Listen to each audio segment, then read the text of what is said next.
Hey everyone, Sycra here, and today I'm going to be doing a critique of one of the forum members over at the Sycra.net forums. Okay, so here we have an elf girl and she's just floating, and I think you did a really good job with the expression. It's nice and cheery feeling, and I like the colors too, and the wings are interesting, but there's some things that we could improve on, so let's get to that. Okay, so the biggest issue I'm having with this is that it's just very stiff. And so I'm just tracing a stick figure just to show you how all the lines, like the arms and the legs and everything, it's very, very stiff. And this shows a lack of gesture. So I want to do an example of maybe what could be a better gesture. And I like to use curved lines, like flowing lines, when I'm doing stick figures. And I usually start with stick figures, and it's just easier to get a gesture. And then once you've got that gesture, that flowing line, you can build the anatomy on top of that. So you do have some anatomy issues, but what I would probably work on even before that is just to practice with the gesture. So here I'm experimenting with different ways the hair could flow. And I usually make the hair flow in a slightly different direction than the main body gesture, just to add some kind of contrast.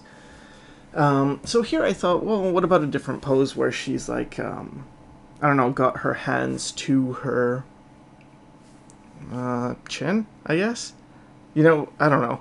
I was just trying to, because I try and imagine the expression, and it's like a happy expression, and for some reason when I do that, my hands like naturally go up if I imagine being this person. So I don't know. I think it's fine to do when you're drawing anyway.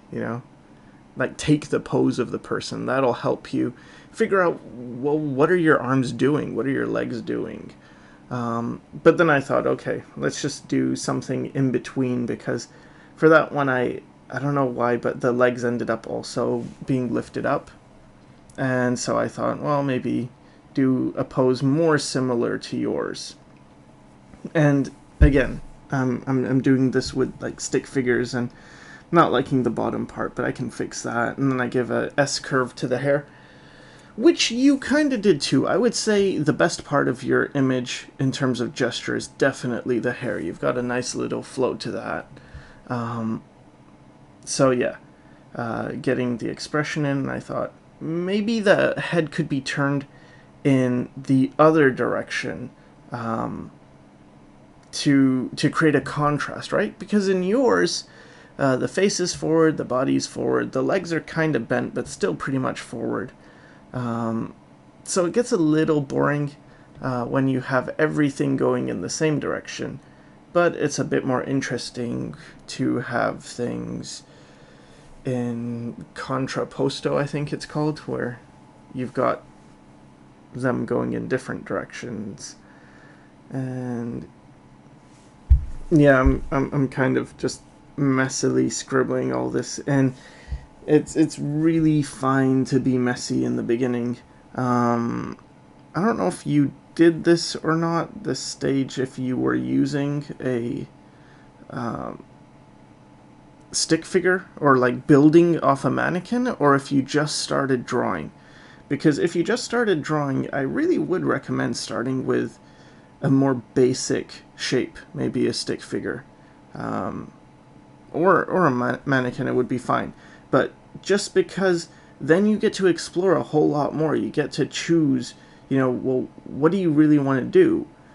When you're thinking of anatomy at the same time as the pose and the colors and all that stuff all at once, it can be overwhelming, and I wouldn't do that. And a lot of professionals I've seen start out with very basic looking figures, be it stick figures or, I don't know, just like a basic mannequin, just because you don't want to be dealing with all the extra stuff in the beginning. And because we're using a digital medium, it's just so easy. It doesn't really make sense not to do it. If you're using traditional, I guess you could make a better argument for that, where, still you could use pencil and then ink. But anyway, yeah, so I'm not adding any detail, and what I would recommend to you is maybe just spend a lot more time doing a bunch of stick figures, just practice gesture because it's very important and it'll make your images a lot more interesting to look at.